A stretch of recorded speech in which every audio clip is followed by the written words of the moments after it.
Hey, what's going on, everybody? You already know what time it is.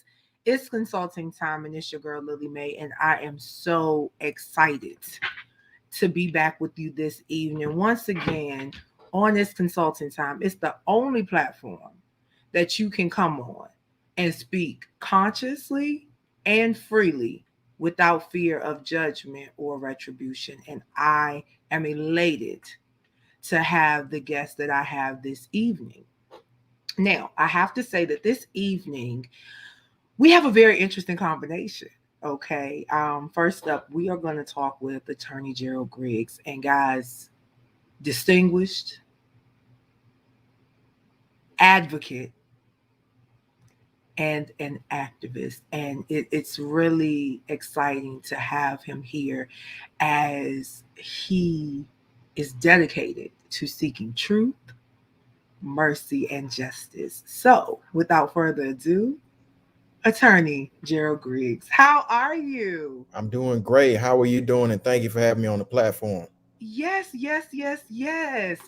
So, it's going to be very free form because tonight for you is all about the dissemination of information, and you have a wealth of knowledge. You have so many passions, but we live in a time when I think we definitely want to capitalize on discussing your anti-bullying movement. But just give us a little bit of background on who Attorney Gerald A. Griggs is. Okay, well, I'm a native of Atlanta, born and raised, went to Woodward Academy and Emory University here in Atlanta, and then matriculated over to the University of Cincinnati College of Law.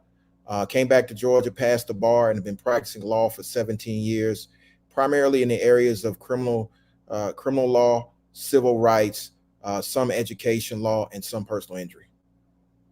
Okay, all right. So let's talk a little bit about that. Can you explain the three disciplines? Explain three what? The three disciplines, the Oh, difference between the personal injury, because some people don't really know what each concentration, I should say, what it means. well, primarily, I am a trial attorney, which means that I try cases. So, as a criminal defense attorney, I defend people that have been accused of crimes. As a civil rights attorney, I practice protecting people's civil rights and making sure they're not infringed upon. And as a personal injury lawyer, I prosecute cases where an individual has been injured because of the negligence or the intentional act of another person. So, primarily, I am a litigator, a trial attorney. Those are the three areas that I litigate in. All righty. So, guys, if you're just checking in, we're here with Attorney Gerald A. Griggs, and he is a litigation attorney, and he definitely just went through a couple of the areas that he works with, and we definitely appreciate you for what you're doing in the community. But you're not just an attorney; you're an advocate and an activist. And tonight, talk to us a little bit about the different platforms that you have right now. Okay. Well, I've been an activist almost 20 years. It started back at Emory University when I was on the campus and I saw they were still flying the Confederate battle flag as the state flag of Georgia. So we started our first protest, and I think I was either a junior or senior at that point, and we were successful in getting the flag taken down from Emory University's campus and then ultimately taken down as a state flag. And then as I went on to Cincinnati, became involved in police brutality, fighting back against police brutality. And ultimately, when I got back to Atlanta, I became a part of the NAACP, where I'm the first vice president and the former third vice president of the state conference and the first vice president of the Atlanta chapter. And I've just been active. So we help organize the biggest march in Georgia history, the Women's March. We've been a part of Black Lives Matter. We've been a part of a lot of different things that help to protect people's rights, whether that's child sex trafficking, making sure we push back against that with the R. Kelly case, anti-bullying with the Jaheim Herrera case, and of course, Georgia's longest case, which is the Atlanta Public Schools cheating scandal trial, where I defended the rights of many teachers that were accused and ultimately went to trial and sat through Georgia's longest trial. Gracious of life. So, Attorney Griggs, you really have had a substantial amount of time. You spend a lot of time really studying and researching exactly what you have to be able to interpret for the courts to really understand what's going on. What would you say has been the toughest area for you to really get in there and just jab it? I think civil rights. You know, many people were celebrating Dr. King's birthday yesterday, but fail to realize that civil rights is evolving and we have to defend against and hopefully enhance rights as we continue to move forward to true equality and true equity. So I think civil rights, we have people trying to disenfranchise people by limiting access to the ballot. You have people that are infringing on people's civil rights, similar to what happened down in Brunswick with our brother Ahmaud Arbery and the fight there. And then you have individuals who are trying to take us back to a far gone era. So we have to fight to keep the rights that we have and to enlarge those rights as we move forward. So I think that particular area of the law is ever evolving, and that's what I have to stay on the pulse of. Thank you so much. If a constituent wants to get involved, and they're like, I don't know what to do. It's just little old me. You always hear I'm not gonna say millennials, because we millennials, we kind of hip to what's going on. But this new generation, well, my vote don't count. I'm not gonna vote. What would you say to those individuals? I would say if your vote didn't matter, they wouldn't try so hard to limit your access to the ballot or to make you feel like it does not count. So it's the most precious right you have. You can vote, and the only way that you get to serve on a jury is by registering to vote and then doing jury service. So if you were upset with what happened in all these criminal cases where you have unarmed African Americans being killed by either the police or by other individuals, you should register to vote. You should make sure you vote so you can serve on the juries. So I think that that's the misconception. I think people are just miseducated on the process. And the only way we're going to fix the process is to be involved by either one, voting, or by two, serving on a jury. But both of those require you to be a registered voter to make sure you can use those rights. So that's what I would say to them. And I mean, I understand it seems like we've been doing the same thing for years, but what you have to realize is we are on a continuum of justice. This is not the same fight of 50 years ago. It's actually more nuanced at this point, and we have to make sure we don't lose any ground and we continue to gain ground so we can not only earn the respect of our ancestors, but also earn the respect of our descendants as we pass on more rights to them than the ones we had. Now, in your fight, and the the activism, the advocacy, when we're talking about civil rights, what are some of the obstacles that even you face, as an attorney? I think the main obstacle we face is the lack of people being fully educated on how the process works. There's a lot of misinformation out here in social media.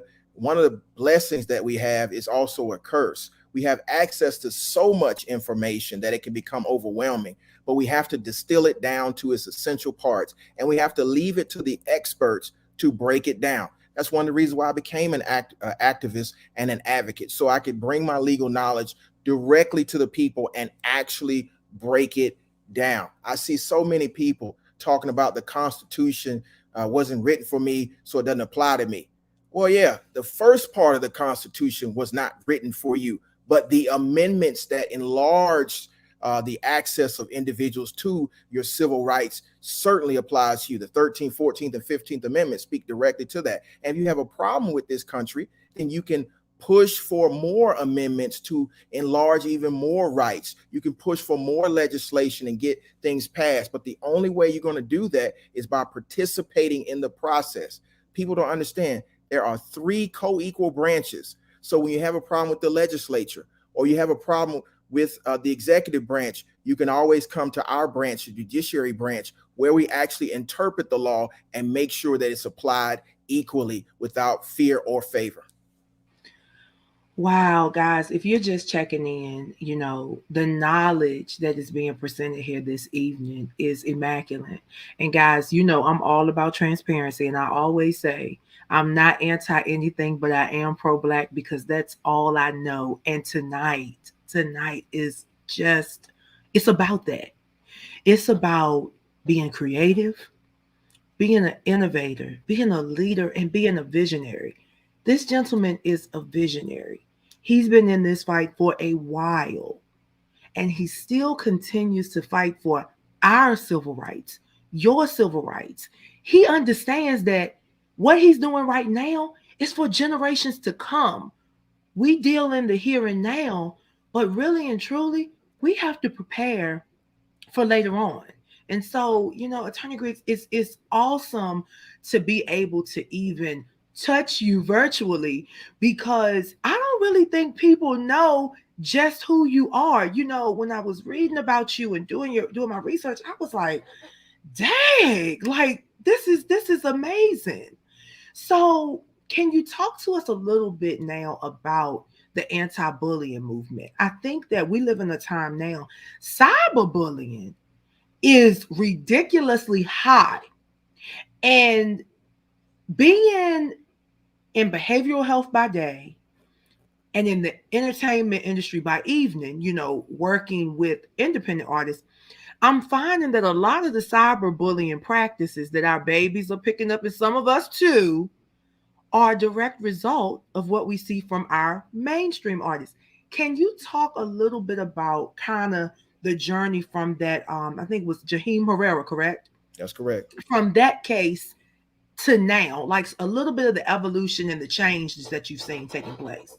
Absolutely. And so, I was called in 2008, 2009 by a young mother whose son had been bullied so horrifically at Dunare Elementary School in DeKalb County that he took his life. And so we went on a mission to change the law in Georgia. And so now it's illegal in the state of Georgia to cyberbully, to physically bully, or to do any type of action that disrupts a public school. And so that's a misdemeanor of a high and aggravated nature, which means you can serve 12 months in jail and $1,000 fine. But the reason why I want to make sure that we protected the young people is that they are so impressionable at that age, and they should not have to deal with the bullying type nature of questions about their sexuality, questions about how they may be a little different in their dress. Those are things you shouldn't have to deal with at that tender age. But you're right, they were picking it up from artists. They were also picking it up from parents. They were picking it up from the community. And it was time for us to carve out a section of the law that will address that. And I think we're in the process of that. Of course, that happened in 2009. The law was changed in Georgia, and it's been in effect since then. And that was really my first major case where we had sustained legislative change. We were invited up to Washington, D.C. to talk about federalizing the law, and we're still in that process. But it was important to make sure that young children in Georgia had a voice and they would be heard and make sure they could be defended in a court when their rights were violated. So that's the reason why I got involved in the anti-bullying movement. So for you, this really is about the greater good. You're actually, and guys, I love what you said a few minutes ago. I love the fact that you talked about the Constitution and that there are, some components that were written pre us, so to speak. But I think the most important piece is that you're working to promote general welfare. Guys, that's a part of your Constitution. Absolutely. That's the preamble. So while you may not want to think the Constitution includes you, it does. But like he said, you have to read. You have to study to show yourself approved. You can't just take what you see on Google. And for God's sake, please stop using these Instagram scholars. Some of us paid a whole lot of money to get the formal knowledge that we have. And we went beyond that because I think we're of the same generation. We had libraries and we accessed them. We had card catalogs and all of those things, and we learned how to do those things. And so, Attorney Griggs, I thank you for just accepting the invitation to come aboard and talk about what you do. So as we close out, can you provide some tips for our viewers and our listeners on what they can do to protect their civil rights once again? Well, I think most importantly, you need to get involved. Get involved with an organization like the NAACP and others that have been doing this work for over a century. And you also need to, yes, study, but also realize they are experts in this space. Like you said before, I grew up while the internet was still in its infancy. So I remember going to the library. I remember reading encyclopedias. I have a library of books. There are certain things that are not on the internet. And then you also have to have the experience of it. So it's one thing to read something. It's another thing to see that law in action. And so what I would say to those who want to learn more about our wonderful democracy that works is to sit under a great teacher. Some of the teachers have passed on, like Dr. Martin Luther King. Some are still alive, like Fred Gray. If you don't know that name, you need to Google it. That's Dr. King's lawyer. Dr. King never went into a situation where he was an activist without his attorney. And so I think that people need to understand, yes, you can get the information on your own, but there are experts in the field that you need to make sure you are joined to. And let's all move ourselves forward. Let's make sure we don't stay stuck in the division of the past. Let's move towards a more inclusive future that forces the Constitution to be what it says on paper for everybody. So what I would leave everybody at this point is make sure you're engaged with an organization. Make sure you're putting boots on the ground. Make sure you're not just quoting Dr. King, but you're actually living Dr. King, so we can get to the mountaintop, look over and go into the promised land and make sure that promised land is for our children as well. Attorney Griggs, thank you. That's all I can say. Thank you. Please let everybody know how they can contact you via social media. I definitely will put your website in the comments, but definitely let them know how they can contact you. Well, again, thank you for having me on this platform. I'm available anytime you need me. You can contact me on all social media at Attorney Griggs. It's in the link down in the lower third, or you can call me. You can get in touch with me on my website, www.geraldagriggs.com. or the office, which is 678-694-8028. I'm always available. If I'm not in the courtroom, I'm on the front line. Let's stick together. Let's make sure we make this world a better place for the next generation. Thank you so much. And you have a blessed evening, and you are welcome here anytime. Thank you. Good night.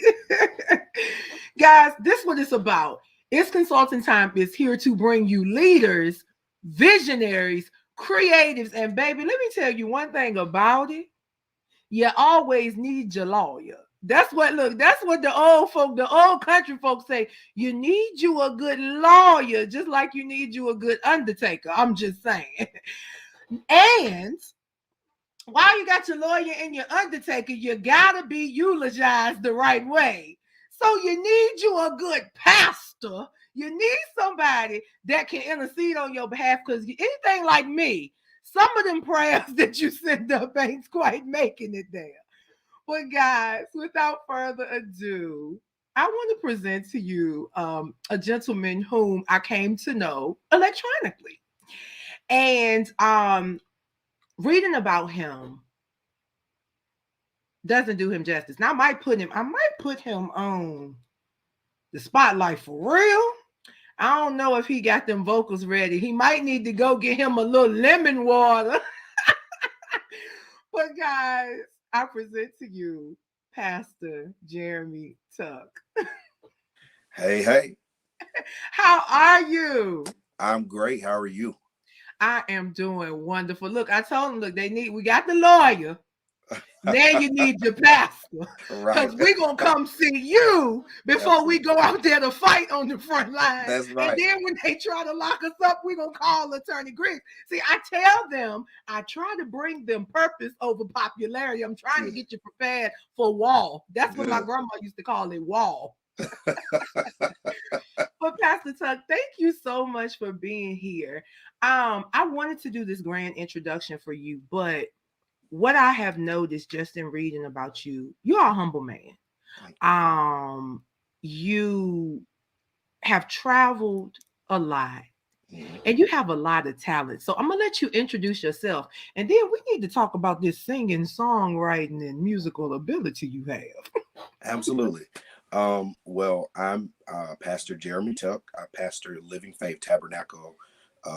We are one church in 4 locations, and a lot of people don't know that.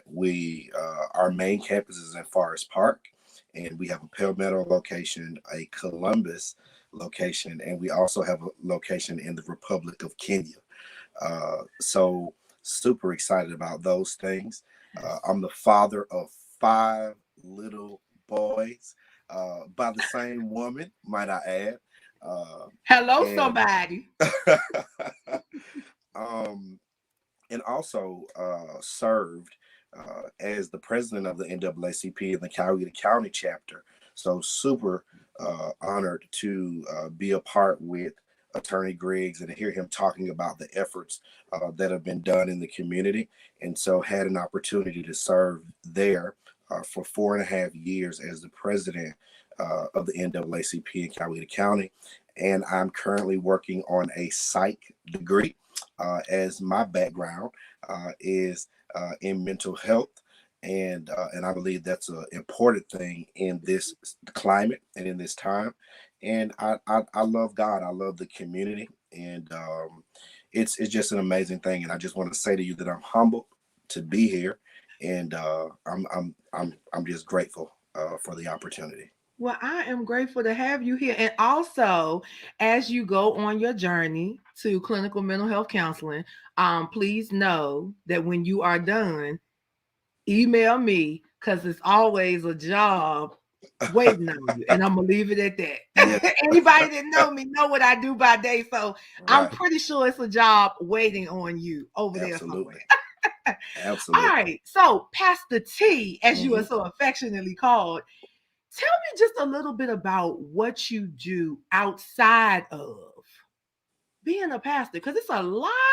You got a lot of facets going on. So let's talk a little bit about it. Let's talk about this music. Okay.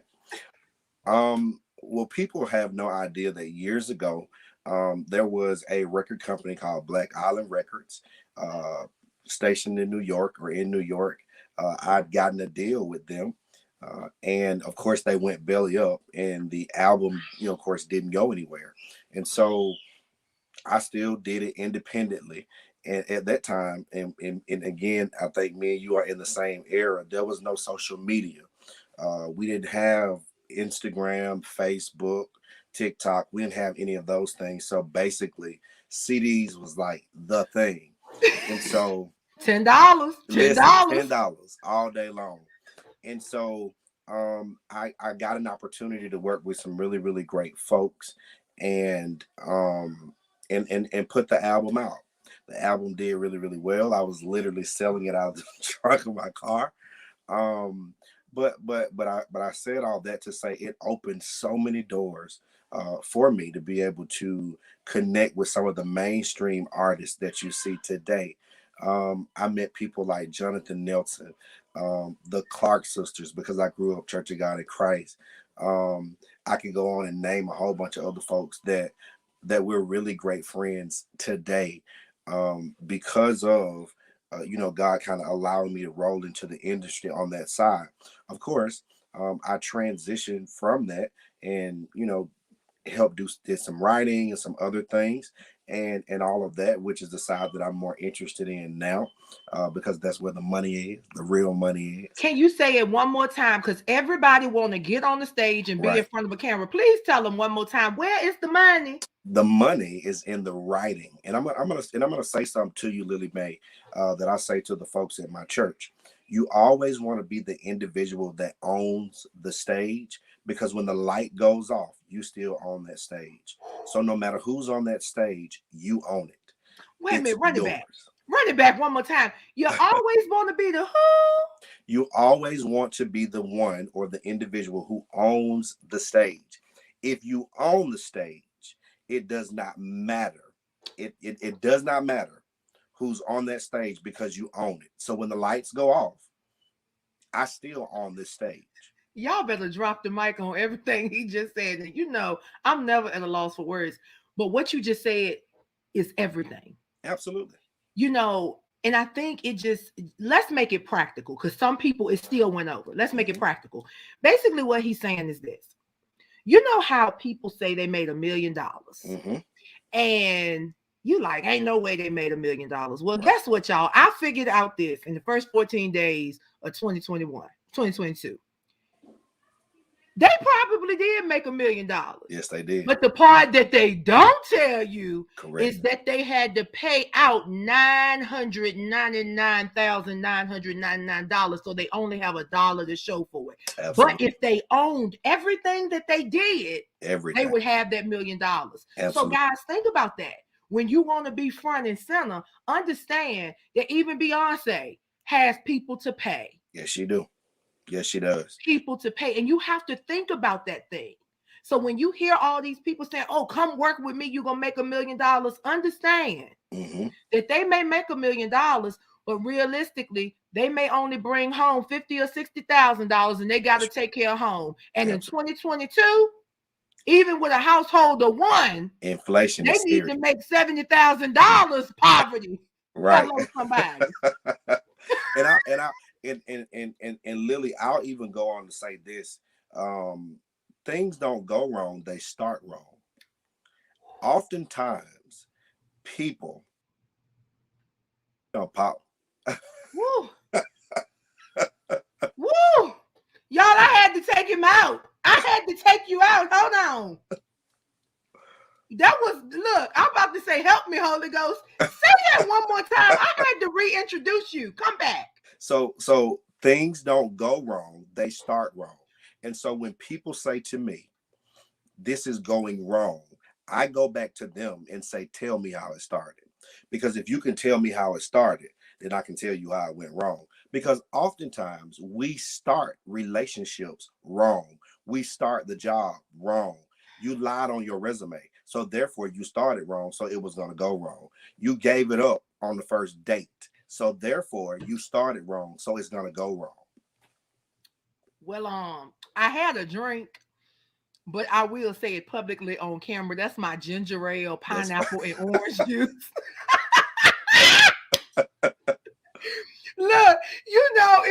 interesting, guys. And listen, this is going to be fun. Let me tell you why this is so fun. People don't understand that serving God, loving God, right, and maintaining his commandments, it doesn't have to be hard. right. And Pastor Tuck, that's one of the things that I really want to jump in on. Yeah, we know you're talented. Mm-hmm. But my ulterior motive tonight, can you talk a little bit about this thing called church hurt and what we can do to really help people understand that the building isn't the problem? Right, right.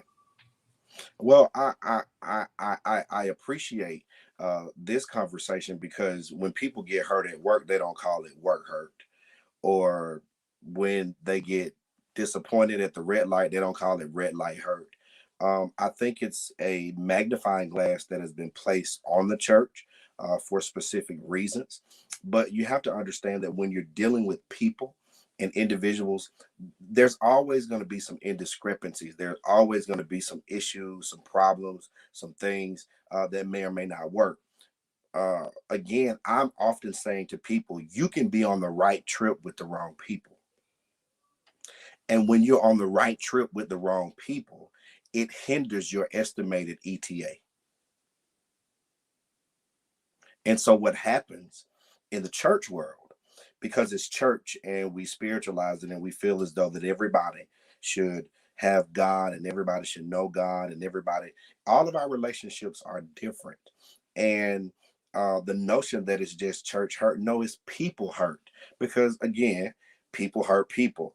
And we place titles on people, and we expect those titles to live up to whatever your expectation is.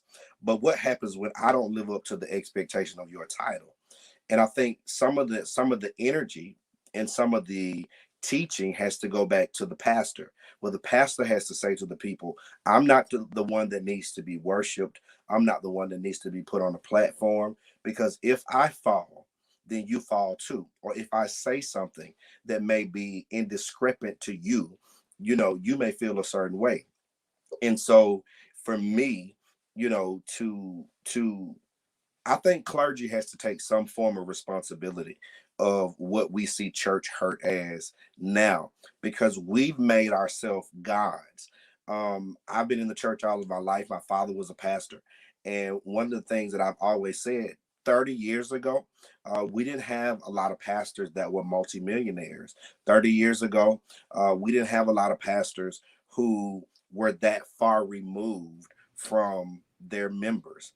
But now we've been able to be famous. We've been able to be celebrities. We've been able to own things just like the world. And I think sometimes more can be a handicap sometimes as it relates to the church. I'm grateful for the resources that God has sent to the church and sent to clergy to be able to do some of those things. But in addition to that, we've mishandled some of the things, and we've mishandled God's people. And now I'm going to say this and conclude. Money only magnifies what you really are. If you were a jerk, poor and on welfare, then you're an even bigger jerk when you get money. Wait. Surely. So I'm gonna teach you something that you're gonna have to do in school when you get to, probably, I don't know where you are, but I'll tell you what class you might learn it. So what we're gonna do here is I am going to clarify and validate what you just said. So what I hear you saying is that instead of us remembering that we can go out in the world and provide aid and relief, we decided to go out in the world and be a part of the world. Absolutely. So instead of, like you said, the elders, they knew that they could go out in the world and not be of the world, but we went out in the world and lost our doggone mind and became of the world. We did. Oh, okay. Okay. See, I just had to make sure. Right. that that's what you were saying. And you know something, guys, if you just checking in, we got to take a step back because you said something that resonate it resonates in my spirit. It stepped on my toes. It knocked my socks off that I don't even have on. You said things go wrong because they start wrong. That's right. Everybody watching, write it down right now. Mm-hmm. Things don't go right Things because don't they go wrong. start wrong. But things Mm-hmm. don't go wrong, they start wrong. That's right. So if you can't get nothing to go right, look at how you started. That's it. I'll say this to you because I'm a country boy and I like to cook. And Hey! I was so excited when I got the opportunity to learn how to cook cornbread. But I mean, I really didn't learn how to cook it. I just took it out of the Jiffy box. But even in that, you still have to follow the ingredients because you still have to add eggs, milk, and oil. You gotta put a little sugar in there, and a little bit of sugar. Yeah. But and I'm gonna get to that sugar piece. Well, one particular day I didn't have any eggs, and I figured I had milk and I had oil and I had all the other ingredients. So I decided that I was gonna cook this, cornbread. I put it in the oven, and the cornbread doesn't rise the way it would have risen. And I was baffled. I was like, oh my God. But it taught me something. When you manipulate the ingredients, the heat is going to challenge what you manipulated. Because we want certain things taken out. We want certain things removed. But when we remove certain things, the heat is going to challenge whether or not you follow the ingredients. And what we see now with artists, business owners, entrepreneurs, is they are manipulating the ingredients because cornbread was never meant to be cake. Because if you want cake, then cook cake. But if you want cornbread, then cook cornbread. But so we manipulate the ingredients, and the heat challenges whether or not you follow the ingredients. And so as you go through life, as you create your business, as you curate the things that you're going to do, the heat, life's adversities is going to determine, because what we see now, even in this pandemic, the pandemic is heat, and it's showing the preachers that follow the ingredients, the artists that follow the ingredients, the business owners that follow the ingredients, and the ones that took out, manipulated the ingredients, have now not risen to the occasion. Y'all, so what happened was we had virtual Bible study at 7 p.m. and I didn't get on because I was being a little heathen and I was gossiping. Y'all know that's a sin, right? But I was gossiping, so I asked for forgiveness. I started not to ask for forgiveness because I was like, Lord, I'm gonna do it again. Honey, let me tell you something. Everybody watching. You can say you're not religious, you can say you spiritual or whatever, but the word that was dropped here tonight, you cannot deny the truth. That's one thing about it. My papa used to say, get mad. You can get mad at me, but you can't get mad at the word. Right. So you can't even get mad at Pastor Tuck because everything that he spoke of is in the word. But you have to read it to understand it for yourself. Absolutely. You know what? This is not over. This is not finished. We're going to put a comma in this conversation because you're coming back. Cool. You are coming back, honey.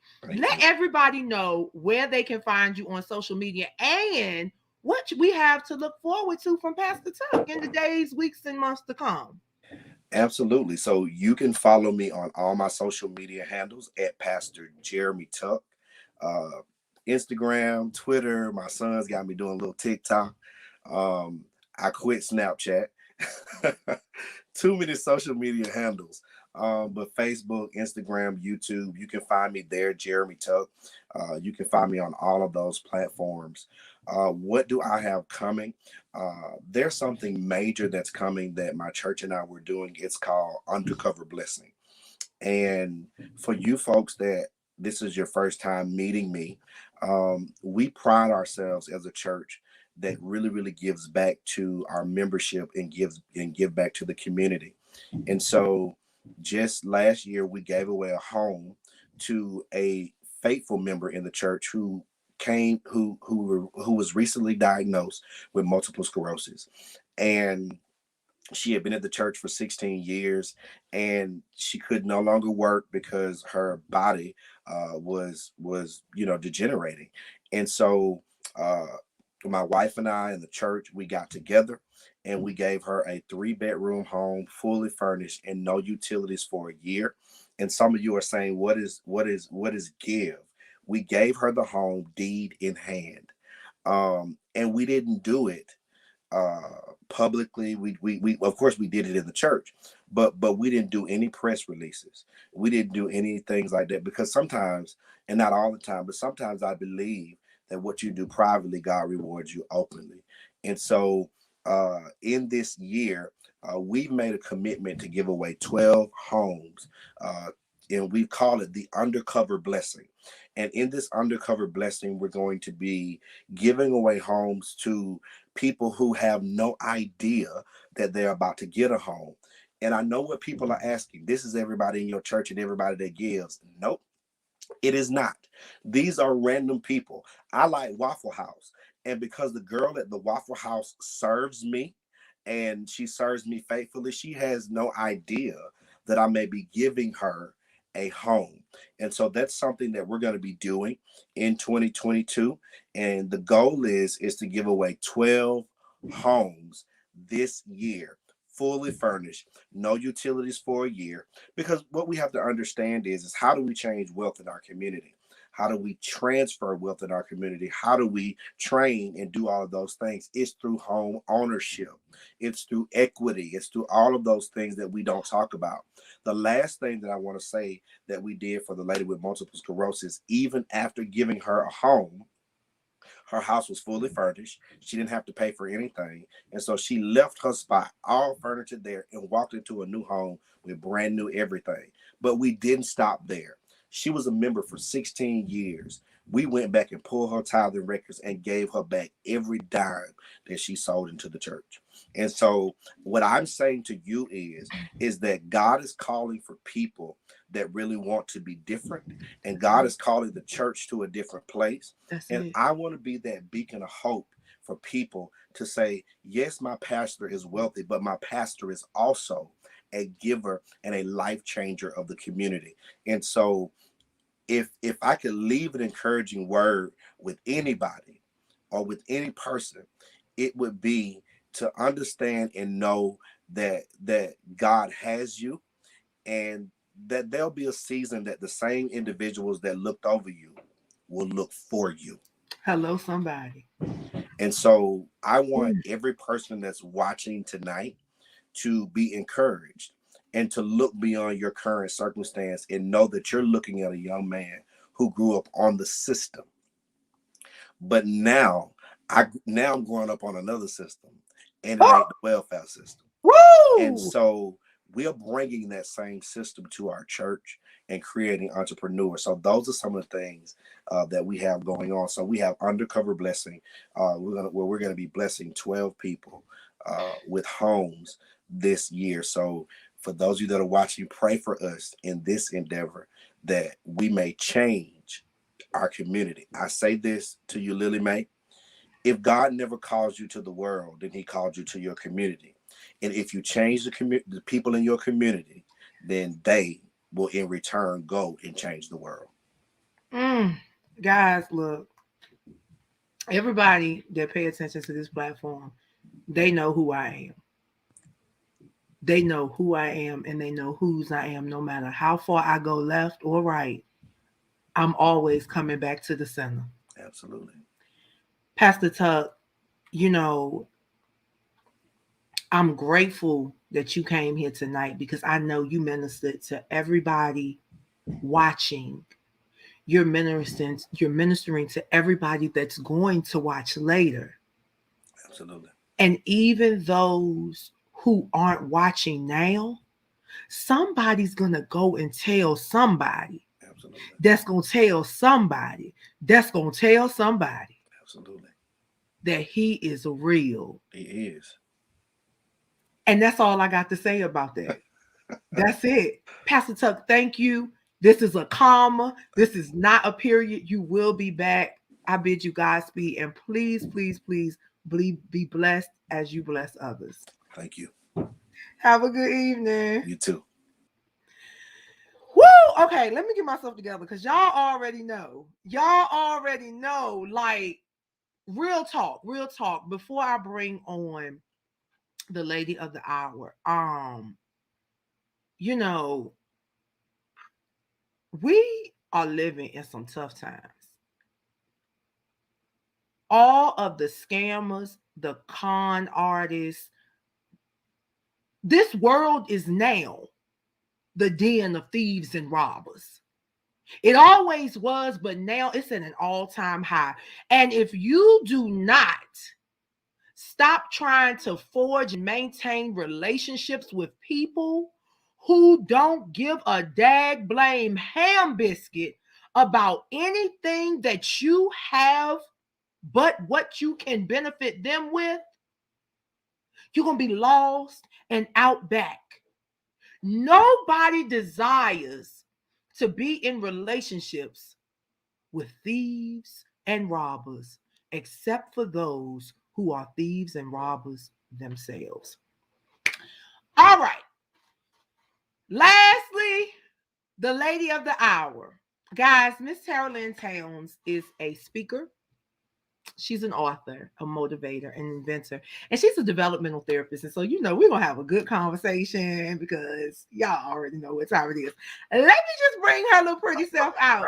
Hey, Hey, Miss Lily Mae. Lynn and Lily Mae. Lily Mae. Thank you. Shout out to MJ for making this wonderful introduction. Thank you, MJ. Yes, and thank you for having me. Yes. So, all right, Tara, first and foremost, tell everybody who you are. Give us a little about the lady, but then let's dive into the mission. Okay. So a little about the lady. I am a mom before anything, and I am a WOG, a woman of God. So I heard the pastor and I heard you. And I am a developmental therapist. So I work with individuals that have delays, developmental delays, and other things. I'm a certified life coach, and I love everything. I love doing what I do and working with people. I love to sing. I have a single. I'm just doing a lot. And I'm a published author, like you stated, of a motivational, it's a children's book because we need to start with our youth. That's where we're going to see breakthrough. And we do. Now, Tara Lynn, I need you to do one thing for me because I have a way of saying things and sometimes people get real offended.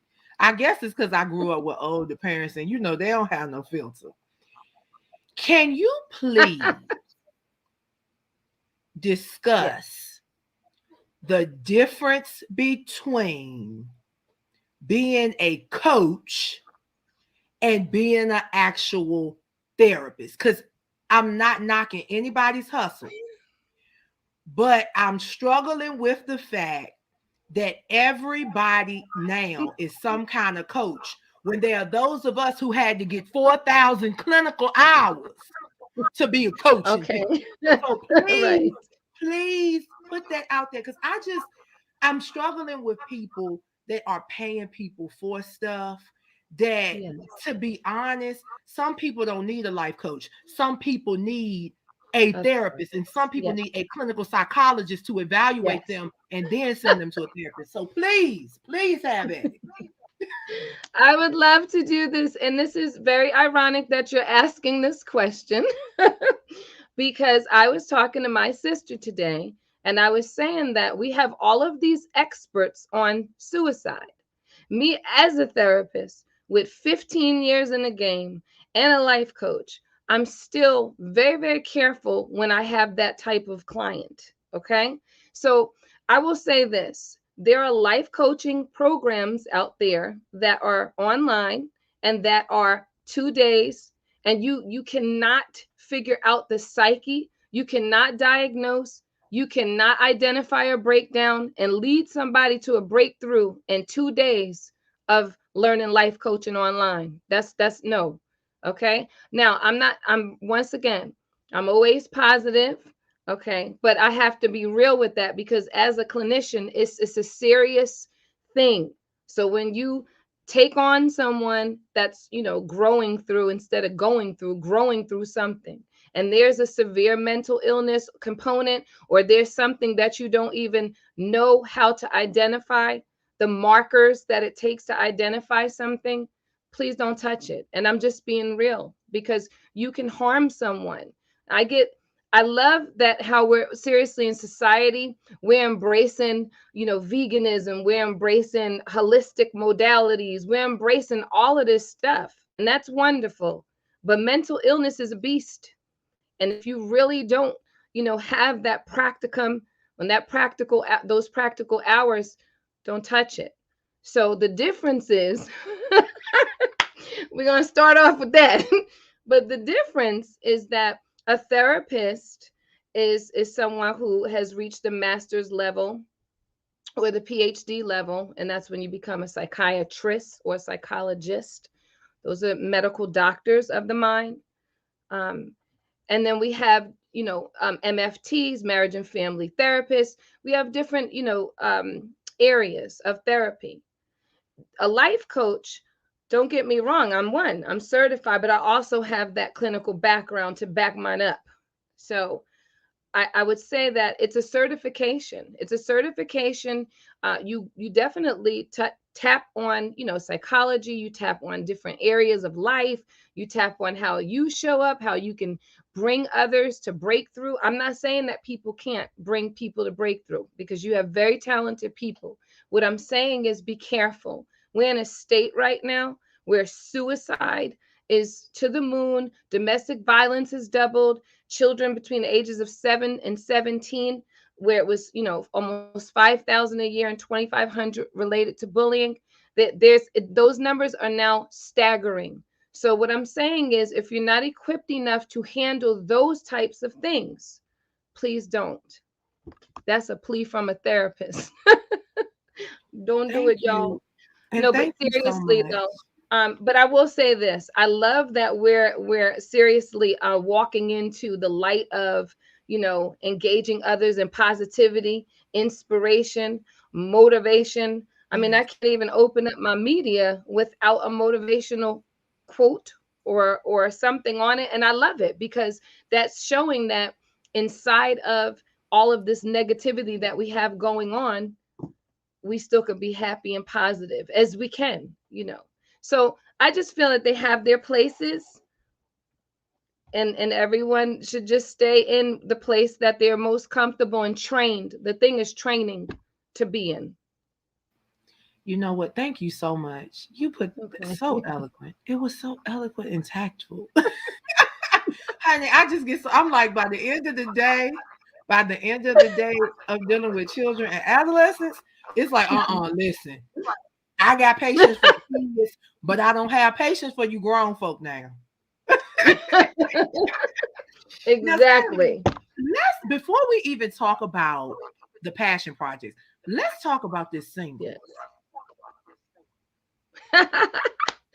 This single is called About Love, because love, like it says in the word, is the ultimate healer, and God is love, right? So it's called About Love.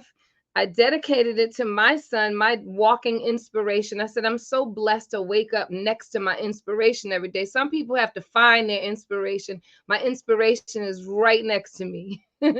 So I'm just excited about it. We filmed a video. We recorded the song, and we still have to master and mix it. But it's just a beautiful song, and not because I wrote it or I'm singing it. It's just the words are very, very beautiful. Wow. Now you talked about your son, Yes. and we're going to talk about your son because your son is the reason that you created something great. Talk to us a little bit Amen. about your son and why he has allowed you to purpose and birth some great things. Amen to that. Thank you for that. His name is Corey. His name is Encore, but I nicknamed him Corey. But now that he's 13 going on 14, we have to revert back to his birth name. So we have to call him Encore now. But Corey is a man. He is a soul and a force to reckon with. He was born with achondroplasia, which is a fancy word for dwarfism, and he was bullied to the point of no return. And so when he, came home with missing skin, the missing lunch money was cool, and not, but you can handle little things like that. Kids are gonna go through things like that. But when he came home with missing skin, I went right up to the school, and then I stepped right in. He and I joined forces, and we have a book called Tiny but Mighty. That's the children's inspirational book. He actually helped me with a very important part, but I don't want to give it away because it's like the spice of the book. Yeah. I had writer's block for like a month, true story. And I was at the dinner table, and he's like, I know. And then he gave it to me. So I expanded on that. But I'm going to say this, he is an individual who came here seriously on a will of a mission. I'm just so excited that God used me as the vessel. I'm attached to him. He's not attached to me. I'm telling you, he is an amazing spirit. But what I love most about him is that he turned his pain into power. And that's what we all should do when we're going through something. We need to turn our pain into power. You know, tonight, just period. Tonight has been so fulfilling and so rewarding. And you know what's so interesting about tonight? Everybody tonight is connected directly. Directly connected. Do you follow me? Amen. And Yes. there's no doubt about it that each and every one of us has purposed some form of our pain into a Yes. passion. Oh, And yes. we are producing great fruit because of that. Yes. Absolutely. And you birth another Amen. individual that's doing something else. Yes. So Tara, Yes. let's just talk about what's next though. What's next? Because you have so many different things. I do. What what is your just what is the thing you can just can't live without doing? Well, listen, I'm excited about the app that the God gave me, the intellectual property. So we always give him the glory. But it's a fantastic app. It's cutting edge, patent pending. It's almost patent, guys. And I have two of them. And it's followed by a curriculum. Yes, I'm excited. It's followed by a curriculum because I feel that with behavior, and you work with children, so they're challenging whether there are issues or not with behavior. But with behavior, you can stop it first, but how do you keep it from happening again? What's the retention? What is everything looking like to stop it in its tracks, but still maintain and then recreate a new culture, a new way of thinking? So, what I love about this app and the apps is that number one, obviously my son was violated, so I'm not big on anyone being violated. So he doesn't realize his gift of just his life, of what it did to my life and for my life, and that is here to save other lives. It's powerful when, once again, when you are sitting next to your inspiration, because I always say inspiration equals motivation. You can be as motivated as you want. You can say, I want to lose 200 pounds, but it's going to fall off when you're just motivated. But when you're inspired first, That inspiration keeps kicking your butt to go to that gym, keeps kicking you to eat the right thing, taps you on your shoulder. Don't do that because you said you wanted to do this. So that's what I'm blessed to have to keep me going. We represent families who have lost children, Miss Lily May, at the ages of 7 to 17, committing suicide due to bullying. And there is no resolution. Well, there's one now. We have it. And it's not a sales pitch. This is for life.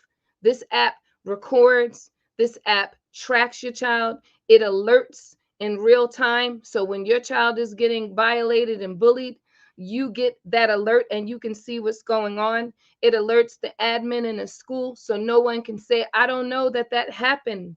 I don't know that they're behind the lockers. I don't know that they're in the bathroom. Well, you know now. It's a thing and you get it.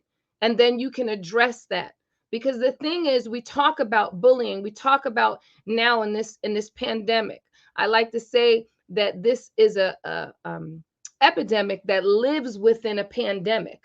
You see, this has been around, but now because children are social distance and their mental state is really, it's hard for them. It's been hard for all of us, but they're ripped out of their security, their friends, their environment, their microsystem.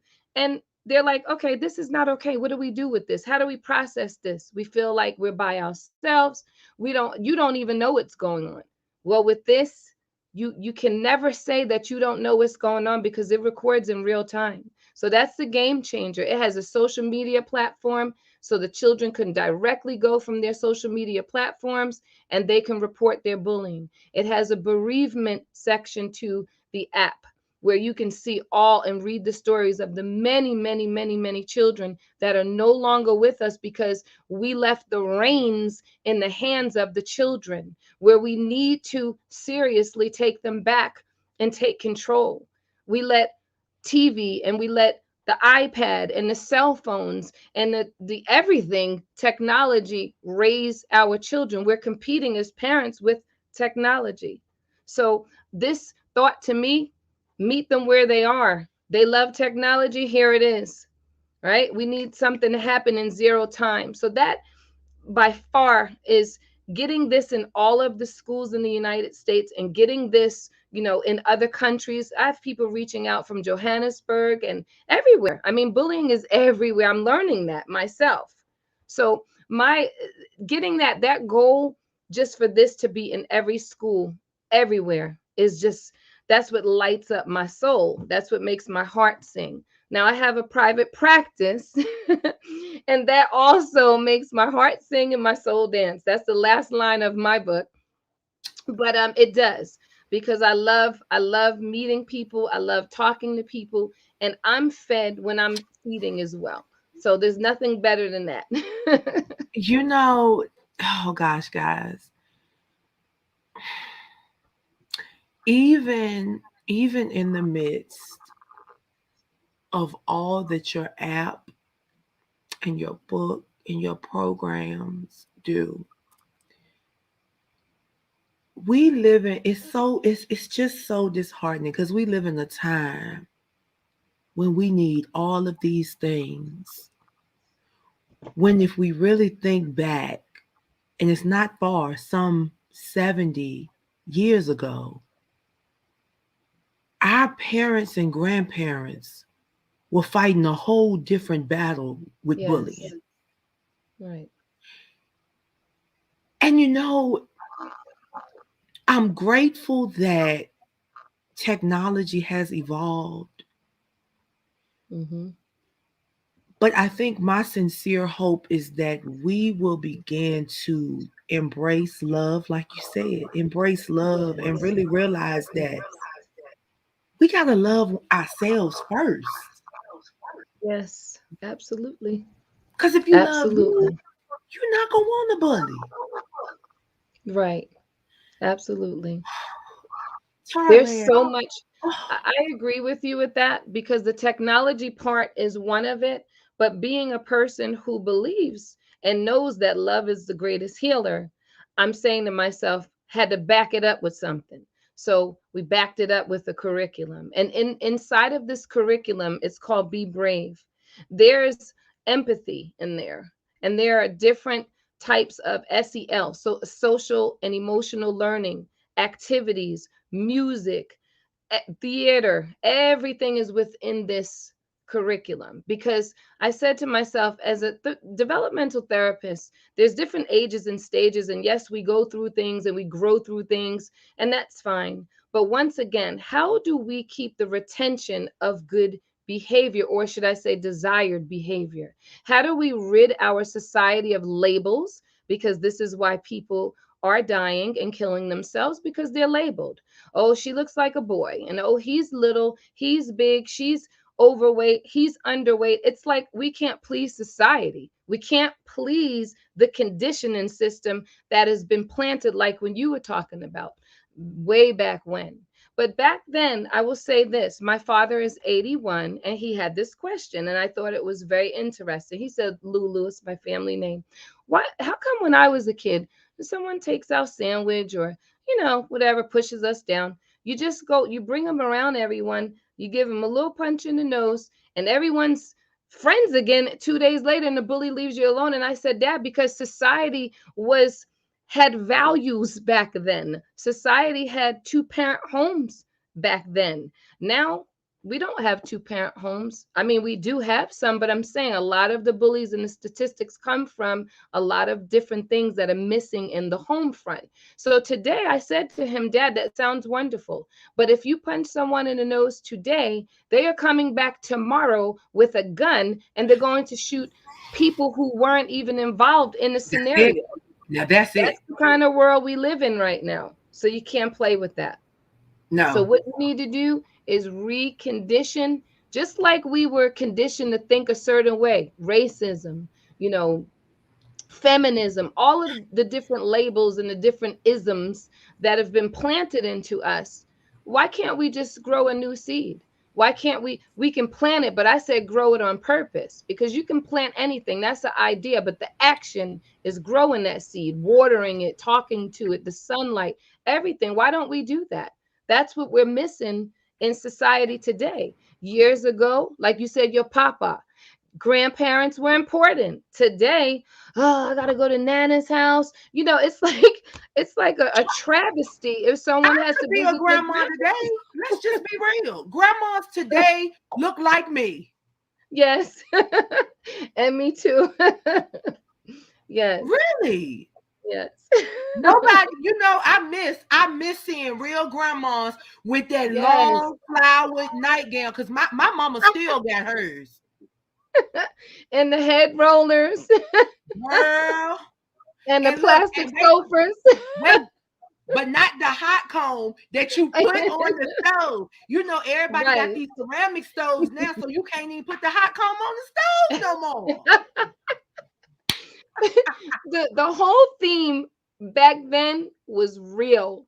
And that is all I'm going to say. It was real. Society is so unreal. Everything is unreal right now. Unimaginable.